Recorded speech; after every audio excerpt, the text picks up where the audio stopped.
All right, let's get started. Good morning again, everyone. Thank you so much for joining us and for taking some time out of your morning to attend the webinar. Today, we're going to be talking about from acquisition to retention, optimizing your D2C customer experience. As a quick note, this webinar will be recorded and the recording will be shared after. We'll have some time for question and answer towards the end, but in the event that we don't get through all of the questions that you submit through the chat function, we'll do a follow-up afterwards, or feel free to email us as well, and we can also follow up. And again, everyone today that is attending will receive the recording. There's lots of great content in the presentation, so take notes and then feel free to reference that recording. My name is Joe McCarthy. I am the Director of Performance Marketing at Klaviyo. I've been at Klaviyo for almost 2 years this coming fall, and I've always been on the e-commerce side of things. I've worked on the agency side, I've worked on the brand side, always selling things, everything from golf balls to high-end travel and everything in between. My focus has always been to help businesses grow through e-commerce performance. We have really great content today. We're going to start with an introduction to D2C to make sure that everyone is up to speed as we think about it. And then we'll dig into the 4 stages of the D2C life cycle, followed by summary and next steps. And then we'll have some time for QA towards the end. Now, again, if you do have any questions, feel free to also email them to us at webinar-question@klaviyo.co.uk. And again, we'll share that as well. So let's dig in. Introduction to D2C. This is a really great visual that has quite a bit of content, but it actually helps really visualize, both for me and for many of our customers, how we think about D2C and what the differences are from traditional retail all the way over to more of the modern D2C take on things. Now, when we think about D2C, it's really all about selling directly to the end consumer. You're taking out that middleman that may have been selling for you, and in many ways may have also been taking a portion of the profits that you were making. So there's, in our eyes, 2 really big opportunities when it comes to the D2C side of things. One, you're not sharing any additional revenue with third party outside of maybe the advertising that you're doing, because you're selling directly to the consumer. You have unlimited reach, which is incredibly important. And when it comes to the actual marketing side of things, you're able to really control the full experience. You're able to control all of the personalization and really build complex, high quality customer relationships. And those customer relationships are built in real time. And they're the key that truly can drive growth. And when we think about growth at Klaviyo, to us, it's all about driving additional revenue for the businesses and the brands that we work with. Now, to dig into those benefits that we were mentioning, the 4 key ones that we talk about most frequently are controlling the customer experience, high margins, deeper loyalty, and richer customer data. So what do each of these mean specifically? Well, when it comes to control over the customer experience, to dig in a little bit deeper from the previous slide, companies now have complete control over the design, the marketing, the cadence at which you're communicating with customers, the content, everything to the SEO optimization you do for search engines and the way that you position those updates, you fully control. You're controlling the brand narrative as well as the service yourself that you're ultimately held accountable for by your consumers. As we mentioned, you're no longer relying on third parties like Amazon or others to deliver the services you want. One of our favorite examples that I always reference is a customer called Beard Brand. We'll talk about them a few times throughout this presentation because they're doing things really well in the D2C space, but they're a great example. If you ever want to reference how they control the customer experience, go through and spend some time looking at what they do. We'll talk about some of the specific aspects, but in each channel they participate in, they're consistent and they're really focused. It's great. Now, the next benefit is truly higher margins. One of the big things is that you don't necessarily have to spend on brick and mortar stores, which can be quite costly, especially for prime locations. And you're not necessarily worried about the expenditures. The biggest thing here is it releases additional capital for D2C brands to invest more in product inventory, product development, advertising if you're finding a channel that's working well for you and you want to maximize acquisition. And then it allows you, again, to take out those middle people where you might have been negotiating pricing and things of that nature. So it streamlines the process in many ways. Another one is building deeper loyalty. Consumers want to buy directly. Shoppers right now are really favoring brands that they can build a true connection with, and they enjoy the personal interaction that comes as a result of those connections, as a result of engaging with brands. And that's, again, something that's present through every single channel. And the channels, as we'll talk about, are what is another key importance of D2C.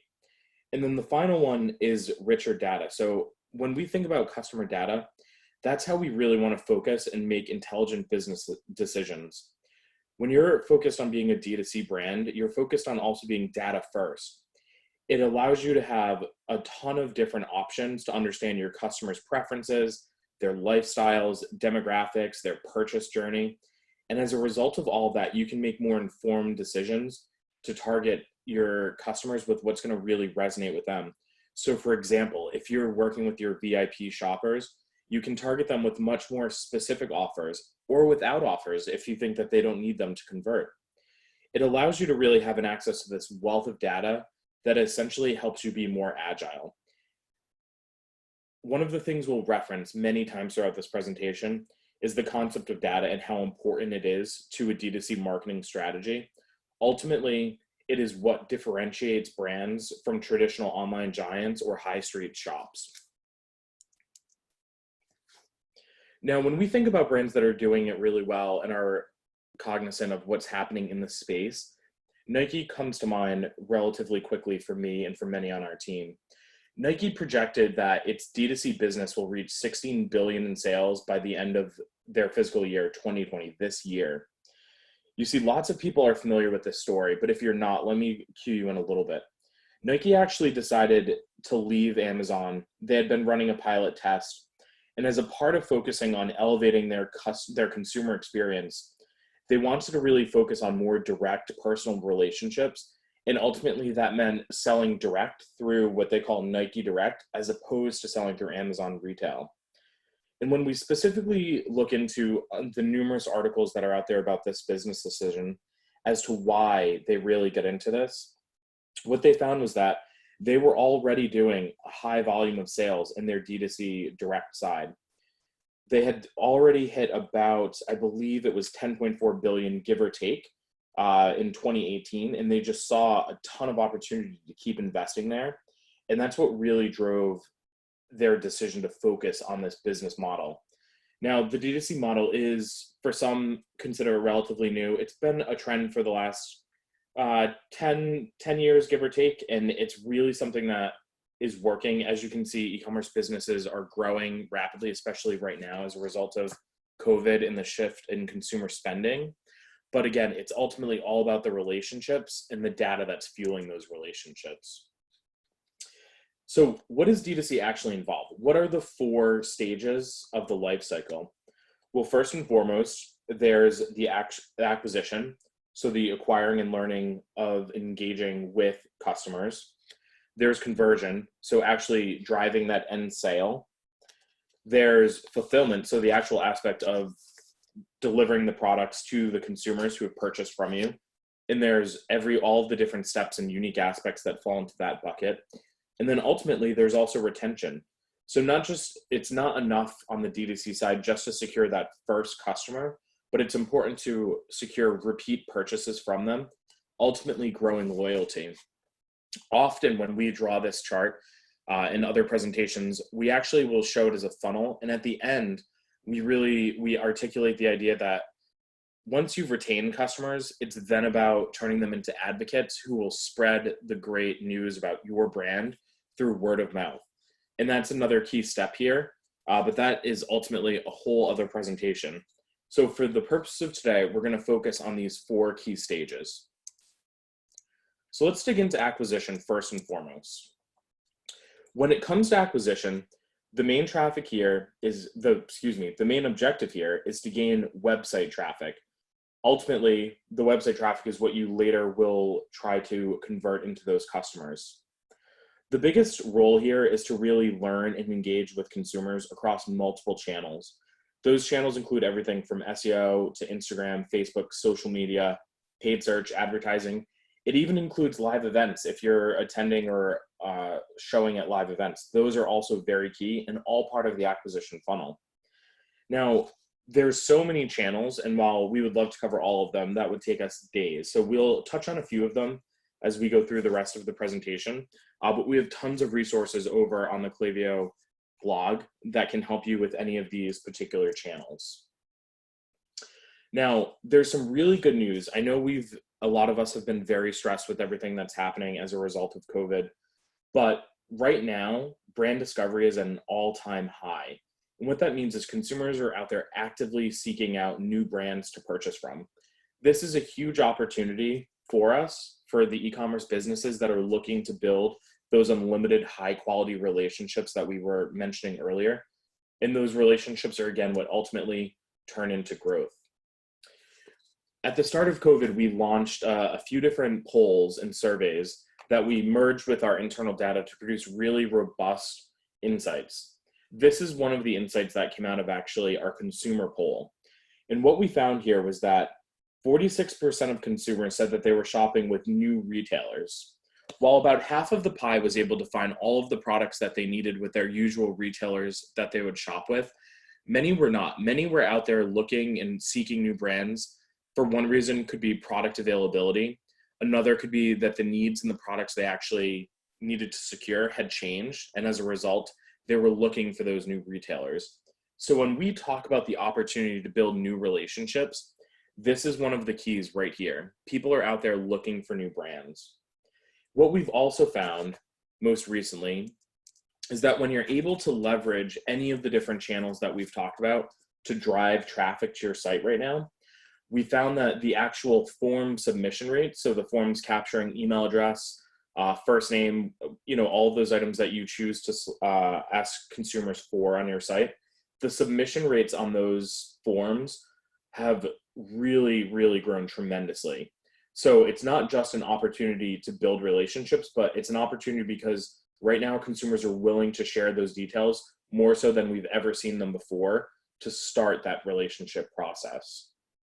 Now, we were curious when we saw that brands had said that consumers were actively discovering new brands. We wanted to understand how they were discovering them.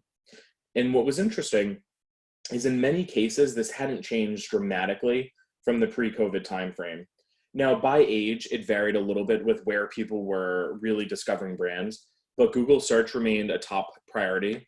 Word of mouth remained consistent, and Instagram really remained consistent, especially for those under 45. These are all of the channels that our consumer poll cited as areas of response, and that consumer poll has, at this point, over 5,000 responses. So it's a very good data set to understand collectively where people are discovering and how they're engaging. Now, right now, one of the biggest things, especially with everything that we've recently gone through, is understanding that consumers want to engage with brands that they identify with, that they trust. Ultimately, when we've talked to many consumers and we ask them why they choose to purchase from a D2C brand over a traditional brand, or why they left a traditional brand, ultimately what they all cited, we'd get really long responses, but it would boil down to the actual experiences that the brands were providing. Authentic experiences, relatable experiences, and just really strong ones that they could self-identify with. It was all key. Now, let's get into some of the tactics and think through exactly what's working and what would be beneficial to be thinking about right now. So this is all about marketing tactics to generate brand interest. Now, authenticity, as I was just mentioning, is particularly key for the brands, for consumers right now. It's really important that you've focused on establishing your brand voice, that you're consistent with that brand voice, and that you're ultimately sharing your story and creating consistent experiences. And what's most important, especially for the D2C brand, is that those experiences and that brand voice is consistent across every single channel. Now, this is from Chubby Shorts. They're one of my favorite Klaviyo customers. I've been a longtime buyer from them.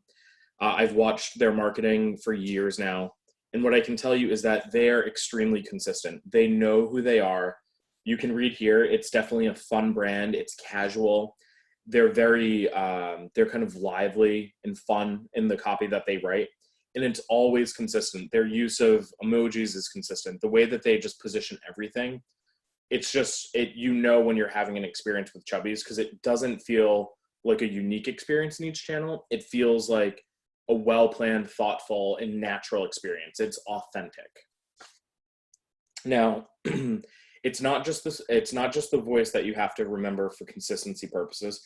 It's also all of the imagery and the way that you personify the brand. So those are very key items that we want to make sure that you take away with.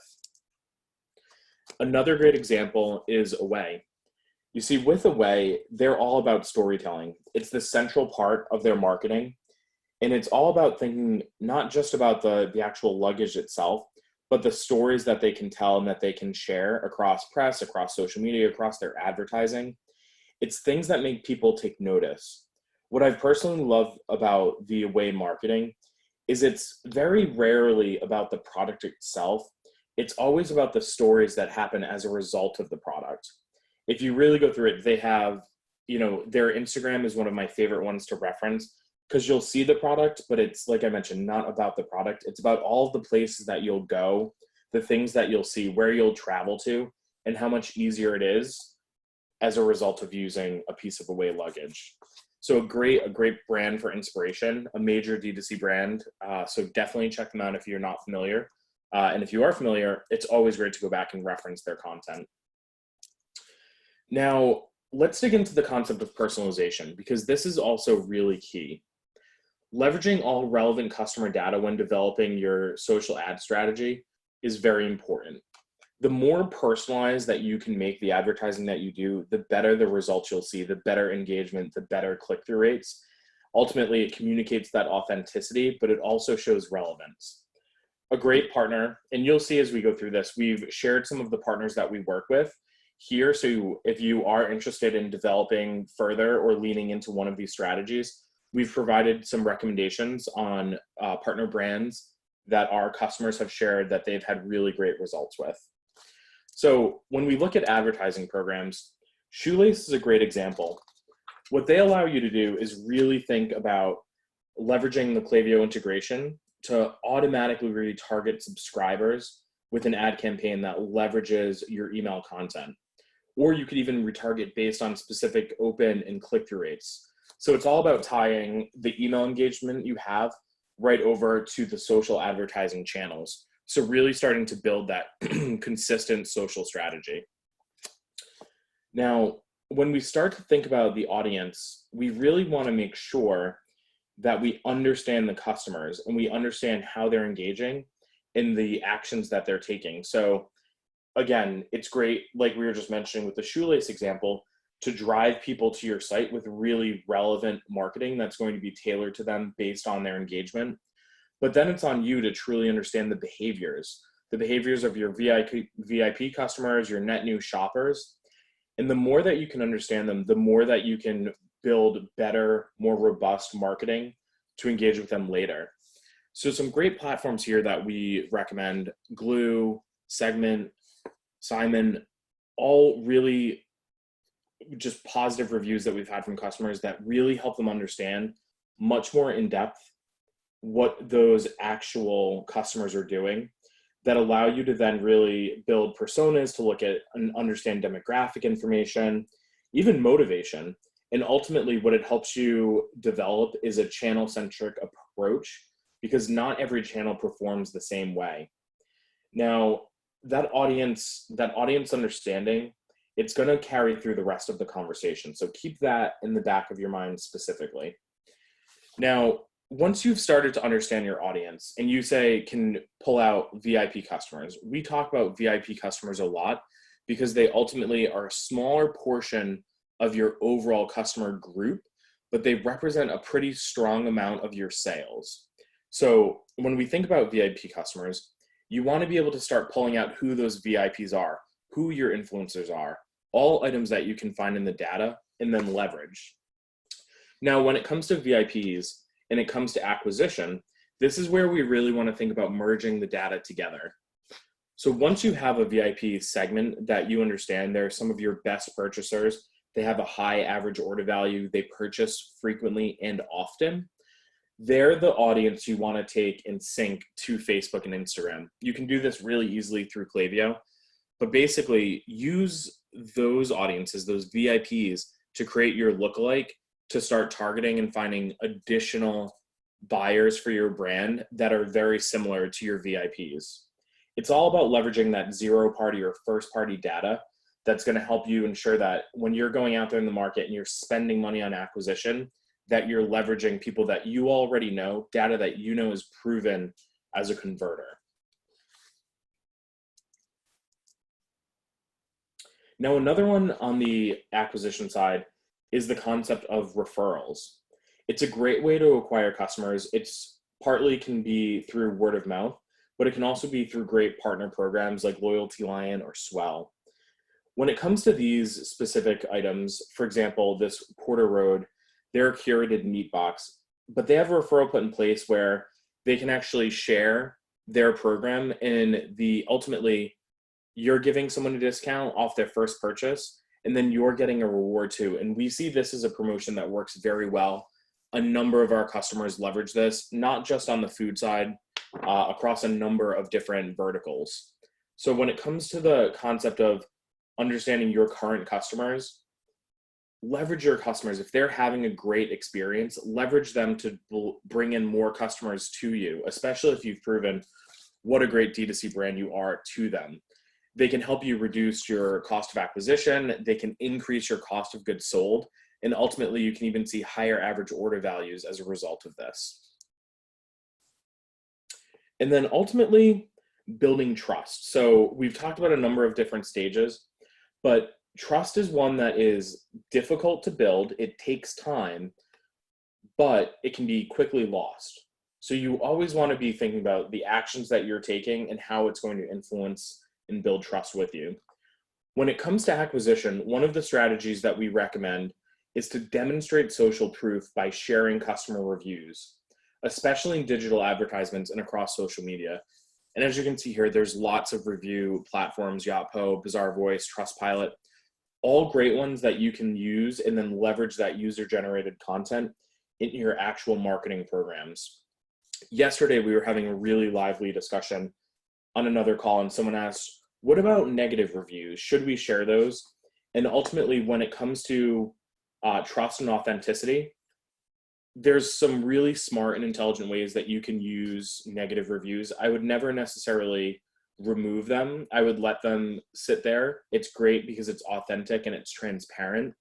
But we've seen some really great examples out there where, for example, Bird Dogs, who's another an athletic shorts manufacturer for men, they had gotten a not so nice review from one of the major media publications, and they actually use that as their main headline. They've been using that actual ad copy for years, and it worked. I'm imagining it works extremely well because it's been a piece of ad copy I consistently see. So think about using the UGC content that you're getting from those customers to drive more customers. Untuck It, this is a great example, again, of using social proof. So they've pulled quotes directly from reviews here, and they've leveraged those as their actual ad copy directly in the ad. So a great tactic, you're getting this content in, bring it some additional shelf life, leverage it in other channels. So that's the acquisition side of things. So as a quick summary, we've covered a number of examples on how you can deliver authentic experiences, build trust, target VIPs, and then leverage your VIPs to find more VIPs or more shoppers.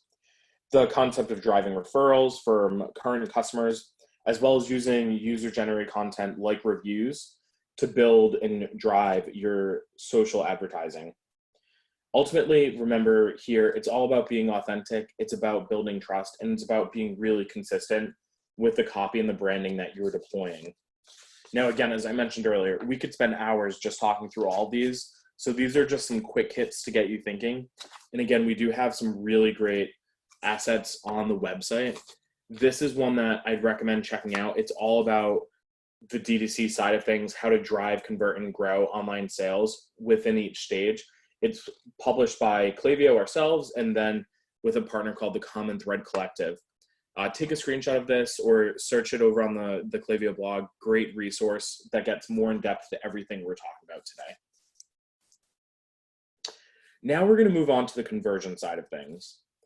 When it comes to conversion, the main objective here is to build trust and really make the sale. What you really need to focus on here is convincing the customer to actually purchase from you. Now, when it comes to the drivers, how you can actually do this, it's all about email marketing, on-site content, paid remarketing, optimized landing pages, and leveraging reviews in a really smart way. Now, beyond this, when we start to think about why this is so important, it's because customers are truly looking for seamless, reliable, and helpful shopping experiences. What you'll see here is, yet again, it's that concept of experience that is going through all the way through all 4 stages of the D2C brand. In the last section, we talked about having a really great marketing experience. Here, it's all about having a really great shopping experience. Now, in the polls that I was mentioning earlier, we re-engaged with consumers and we were asking them specifically, what is your satisfaction level with the current online shopping experience that you're having? Now, what was interesting is that 12% of consumers had said that they were very satisfied. 40% said they were somewhat satisfied, but then there was ultimately this whole other half of the pie that is ready to be wowed. So 29% were neutral, which is a pure opportunity to get in, engage, and provide a great experience. And then there was a whole chunk of people, 19%, that were unsatisfied. They're truly looking to be converted. So right now, people are having various experiences, but they're ready to be wowed. And that is on the role of the D2C brand to wow them. And we're going to share some ways that you can do that. So when it comes to conversion, this section is going to be about marketing tactics for winning those first-time purchasers. Now, I mentioned Beard Brand earlier. They're a great example of ways to leverage and use engagement. One of the ways that we've seen be really popular, it's a growing trend and it has really strong results, is using on-site pop-ups and quizzes to help customers find the right product. Beard Brand has been doing this for quite some time. Their survey or their quiz, as you see here, it's evolved over the years. At first, it was just a few questions, and they found that they were having really great completion rates. So they added a few more questions. Now, I didn't have a chance this morning to check into how many they're up to now, but it has steadily grown, and they're growing it based on completion. If they're seeing people continue to complete, they've added a few more questions. Ultimately, what this quiz helps you do is find the product that's right for you. I did the quiz the first time we made a purchase from them. It was great. It led me to a set of products and I instantly was like, yeah, let me try these. So definitely check that out. It's a great example in the D2C space. Now, over on the platform side of things, or the partner side, there's some really great ones to check out. Cartful Solutions, Typeform are used by many of our customers. They're a great way to facilitate this type of a quiz experience. Another one is from Spoke London. I've actually also purchased from them. As you guys can probably imagine, working in the e-commerce side, you find all these fantastic brands and you have to try their products.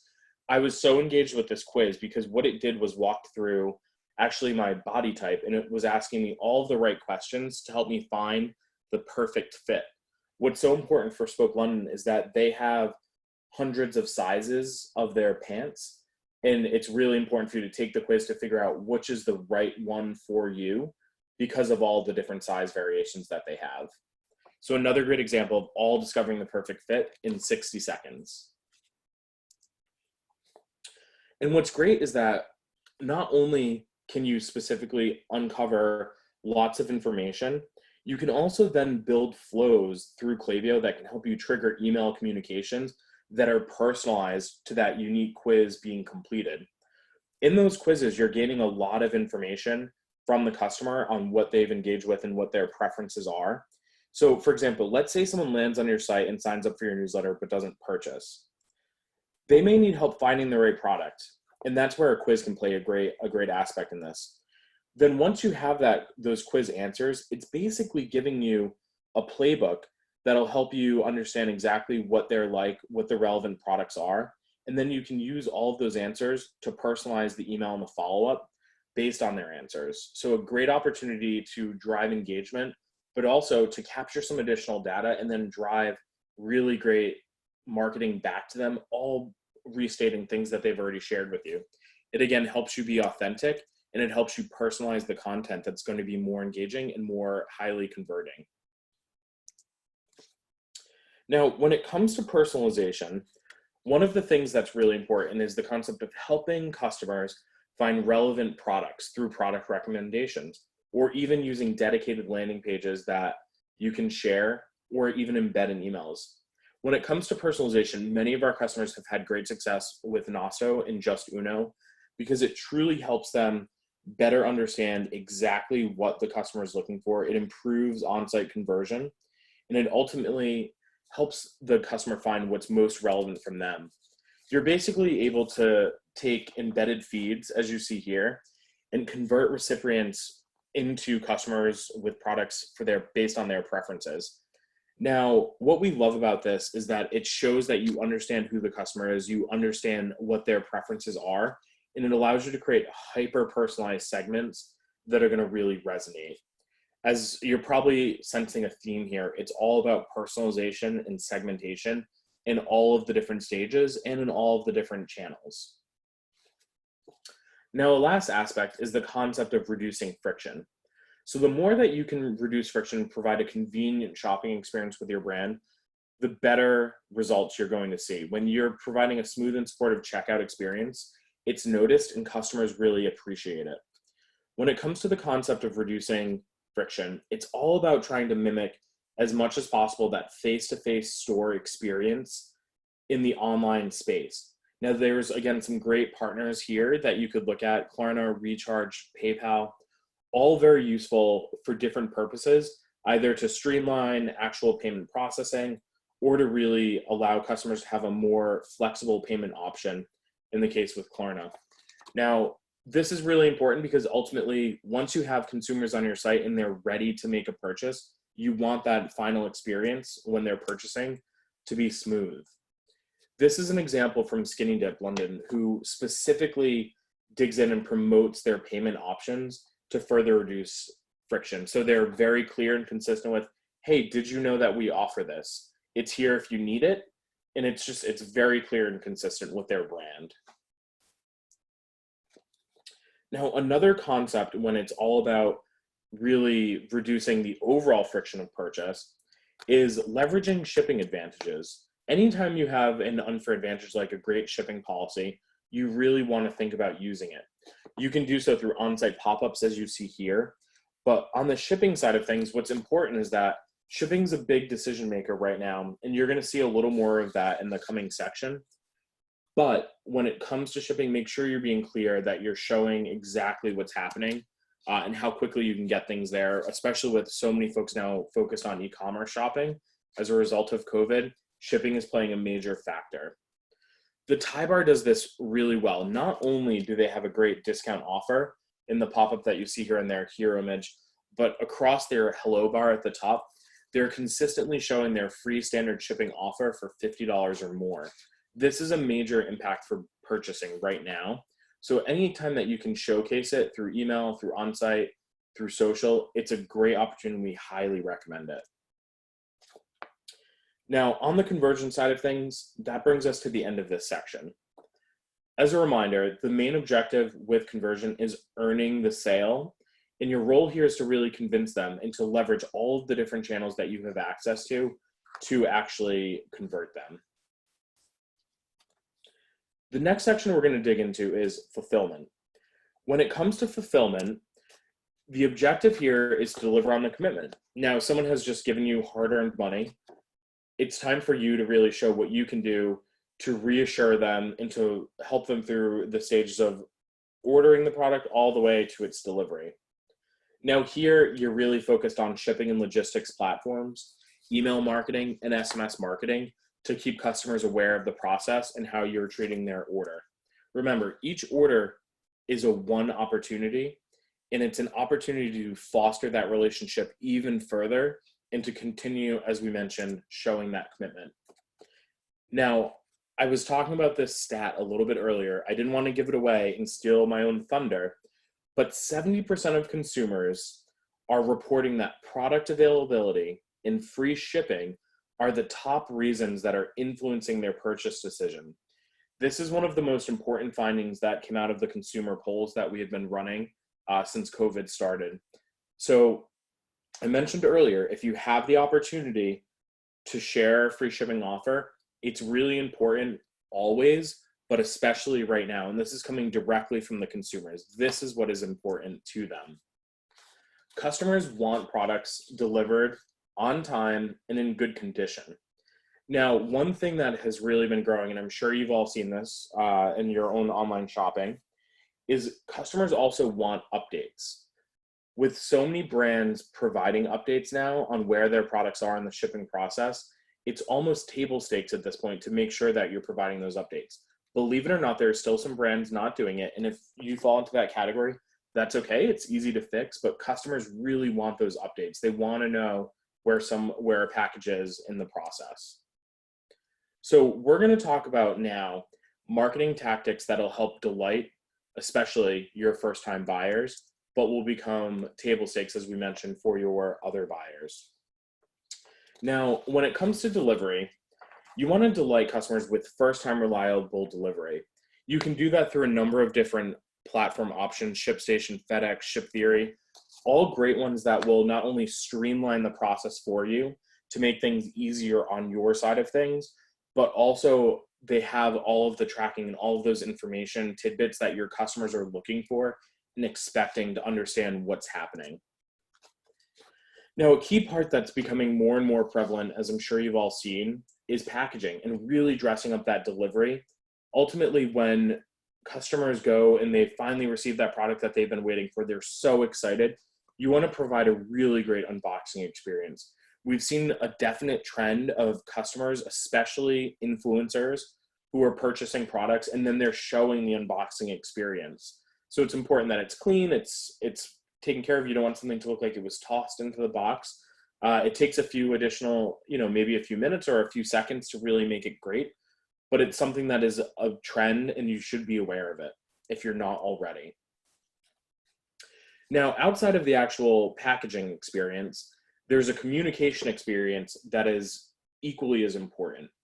And it's all about setting clear expectations and then providing updates before, during, and after while items are in shipment. It's an opportunity for you to continually find ways to deliver value. And then you can do this through great partnerships like AfterShip or Order Desk. They allow you to deliver timely messages to keep engaging customers while they're waiting.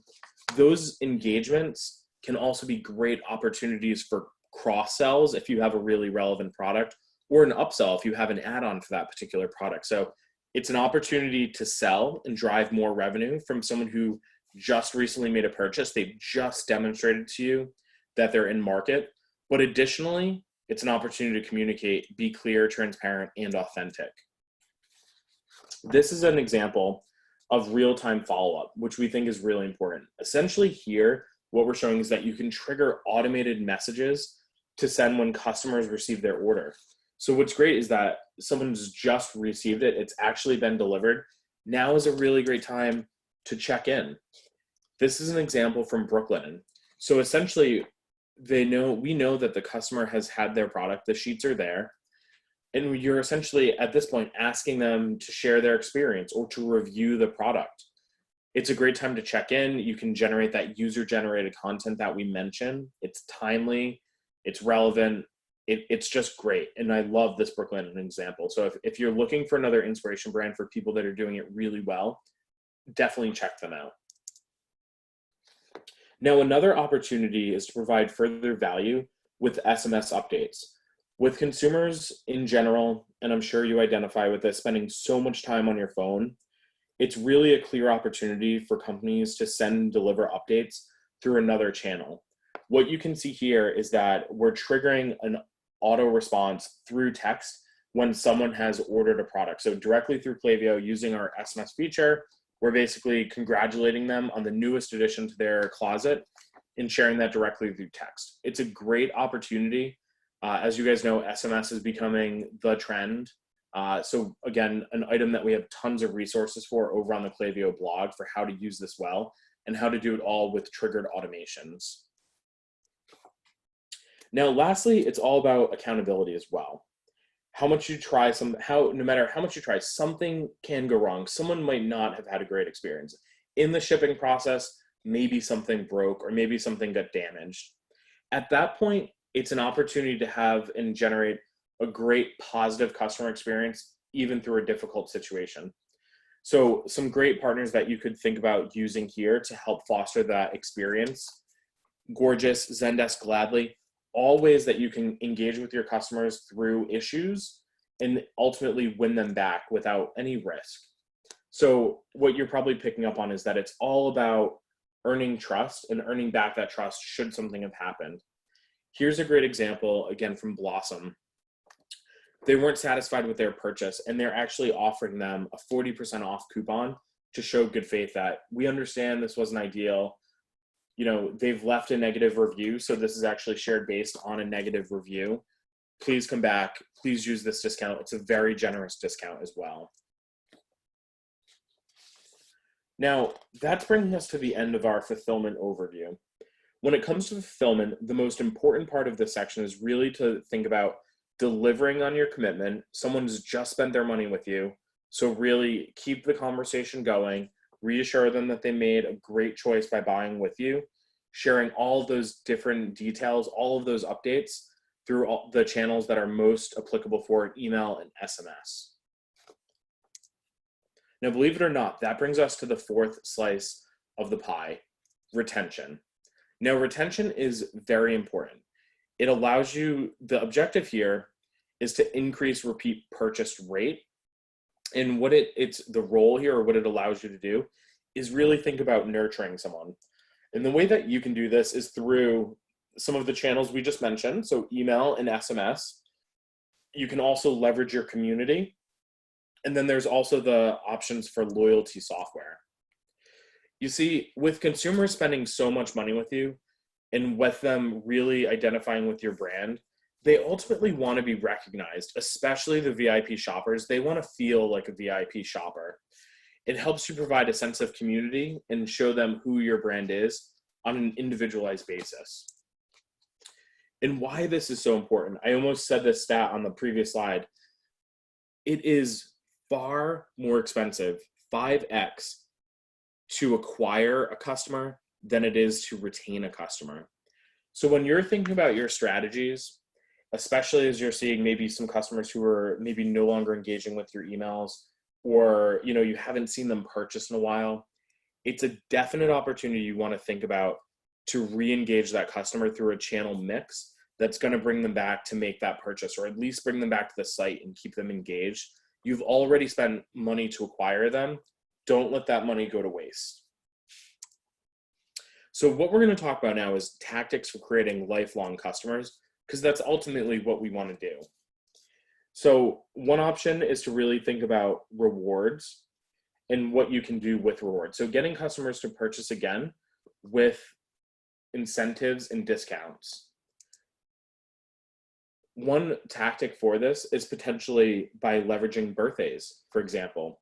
I love birthday flows. It's an automation that shows, hey, we understand it is your birthday. Here's a little treat for you. It goes a long way. People remember them. I can tell you, my partner, his birthday was this month. One of the big retailers always sends an email to him on the first day of the month. He always notices. Every year he's told me about this. So when it comes to these small touches, believe it or not, they have a really big impact. So think about it. It's an easy flow to set up, and it's a great way, as we mentioned here, to share some rewards that they may have as a loyal customer, or to share a discount for an upcoming purchase. Now, on the idea of retention, this is a great example from Hiley, who's based out of California. We love this example because they're doing something a little bit differently. We see some folks do this, but not many. They really focus on honoring their customers they incentivize their customers when they've shared feedback. So they actually have a number of different surveys that they run. And when customers take their surveys, they give them a discount. Now, what's different here is they don't leverage a percentage off. They've found with their customers specifically that a dollar value is actually much more tangible. It's much more high impact and effective. And that's why they'll do this type of a strategy as opposed to a percentage off discount strategy. In this particular case, they engage really soon after the first purchase. And what they found is that it increases the likelihood of the next purchase. So again, they have a few different surveys on their site, as I mentioned. If you're looking for an inspiration for someone who's doing things really well, Highly is a great example. Now, the next part is the idea of predicting. So engaging your customers when they're likely to buy again. So within Klaviyo, we have a whole suite of predicted analytics.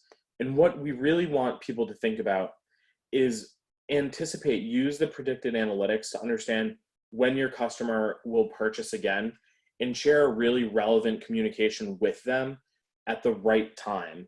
So you can see here, this is showing an email, or you could show an SMS message. But what you see here is an email that's essentially prompting them for purchase.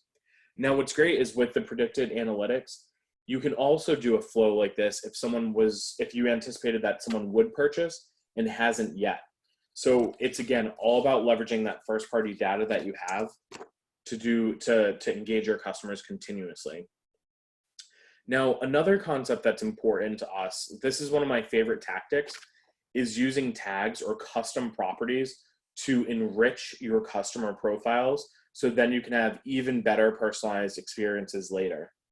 When it comes to the way you want to think about product tags, what you can do is you can actually understand exactly what someone is clicking on, say within an email, and essentially tag that customer's profile with their preferences. So are they a gold jewelry purchaser or a silver jewelry purchaser? Once you have that information, you can tailor all of the communications that follow afterwards. This is an example, again, from Highly. They're actually tagging their top 5 hero products. What they do after that is, rather than sending a more generic product-based follow-up for browse abandonment, they're actually leveraging what was their new product launch email template for those 5 hero products. So rather than getting a more generic product email, they're getting a really robust email that talks about all the different performance aspects of the product itself. And they found really great results with this. And it's a tactic that once you put in place is very easy to do. The next concept is all about loyalty sharing, and it's about establishing those programs that help recognize customers. So if you're thinking about doing this, you might want to look at Loyalty Lion or Smile.io. You have customers who are shopping with you. They're really focused on, customers just get so focused on the actual value of what they're getting back. What we found is that it drives a much higher ROI. And then what you see is that redeeming members spend 3.5 times more than non-members. They become some of your best customers, and that's ultimately demonstrated through their average order value, which is 12.5% higher. So really key, if you're thinking about it, you have a customer base, really incentivize them and reward them. Another aspect within this part of retention is the idea of community. So when it comes to community, you've spent so much time engaging customers, so much time getting them to convert. You've been transparent with shipping updates. Now it's all about maintaining a dialogue, sharing useful content, and connecting customers with other brands, or with other brand enthusiasts, excuse me. You could connect them with other brands if you have some friendly brands, but it's really about fostering this community relationship. What you can see here are 2 examples from Hummingbird Bakery.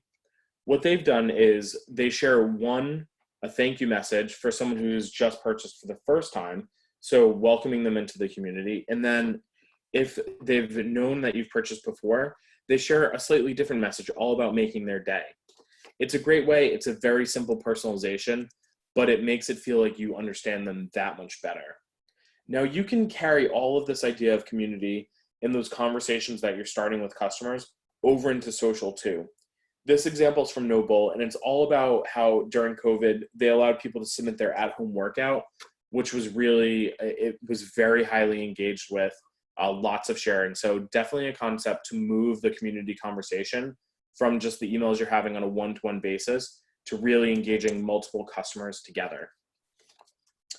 And then what we've seen are product how-tos, if it's relevant for your product, work really well.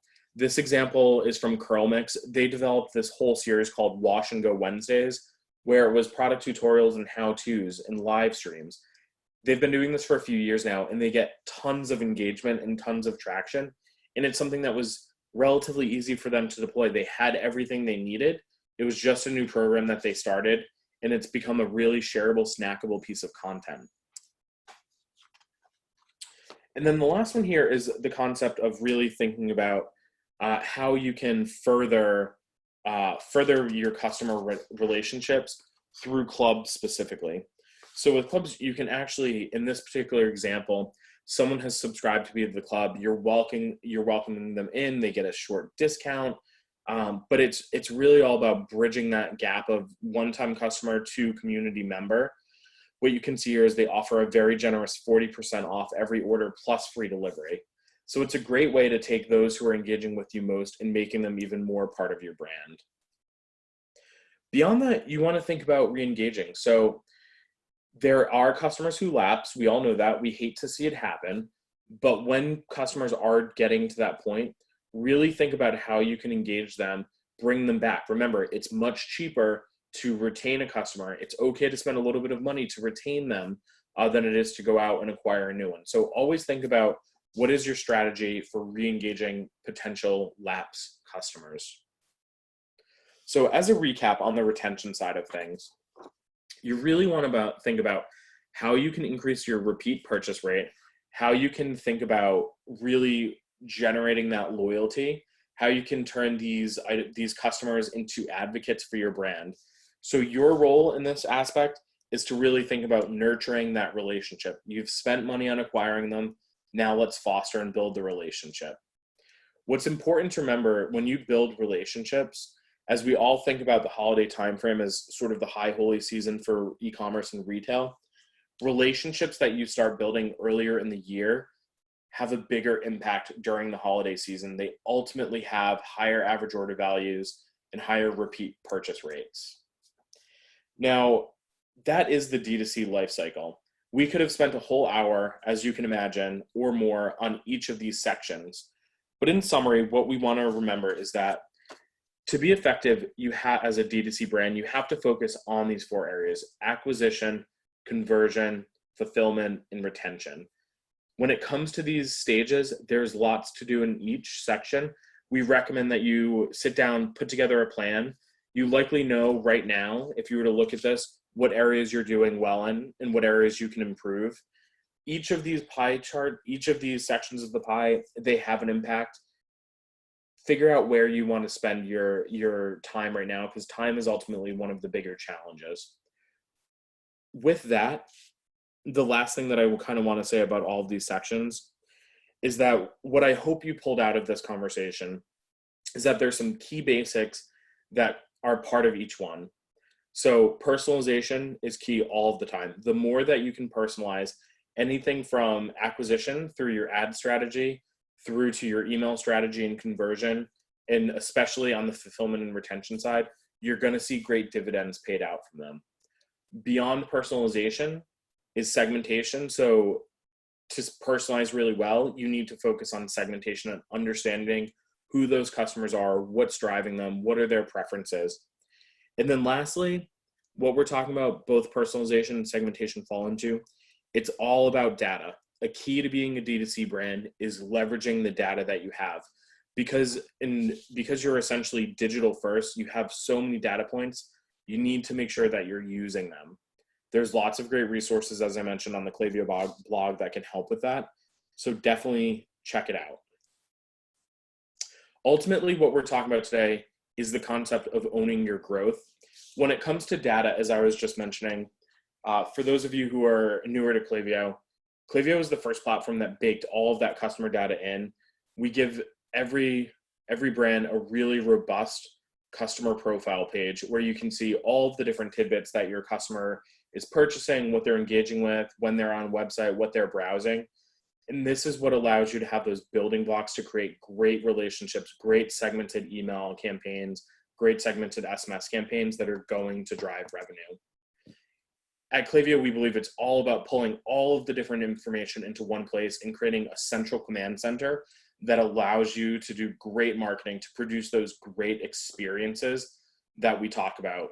We offer really robust, easy to use API endpoints that allow you to do everything that you see here in this slide to bridge communications across tons of different channels. Customers with Klaviyo have made more than £3 billion in the last year alone. If you're interested in joining the movement, you can do so at klaviyo.com. You can send us an email or any of those ways. So we're here to support you. And I think we're actually at the top of the hour. So from a question standpoint, let's take a quick peek and see if we got anything in the questions.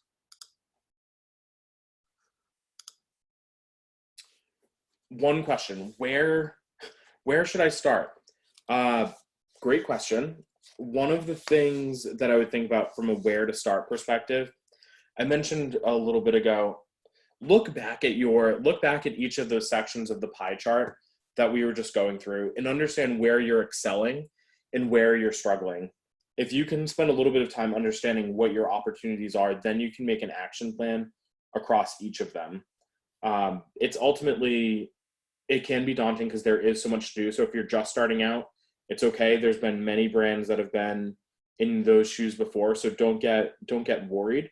But definitely think about the pie charts, where you can have an impact, and what data you're going to use. Data is really, really key.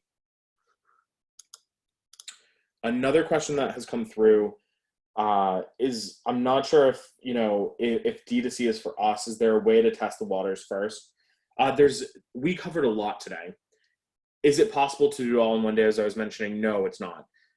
Definitely think about first making sure, if I were to, depending where you are in your life stage, I would make sure that you're starting to get those email automations built out. They're really helpful because they essentially start to make you money overnight, and they respond to customers' behaviors. So welcome flows, browse abandonment, abandoned shopping cart, all really easy to do. And before you lean into those specifically, you'd obviously get your store set up, but those automations are probably where I would take my first pass, just so you can capitalize on it. On the idea of automation, how can we utilize automation like larger D2C customers?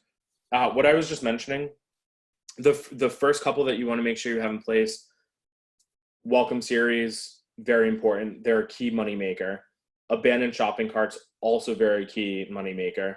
Beyond that, browse abandonment and thinking about how you're doing that. I mentioned the high lead example earlier. Great example because they respond really well to specific product tags, and they deliver great experiences after that with those product tags.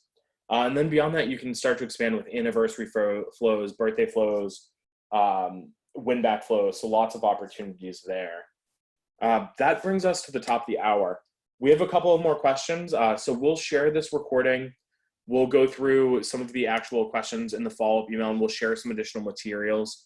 But I thank everyone so much for joining us this morning. I hope you found the content valuable. If you do have questions, please do feel free to reach out to us at Klaviyo. We're here to help you grow your business. I hope everyone stays safe and stays healthy, and thank you again for joining us.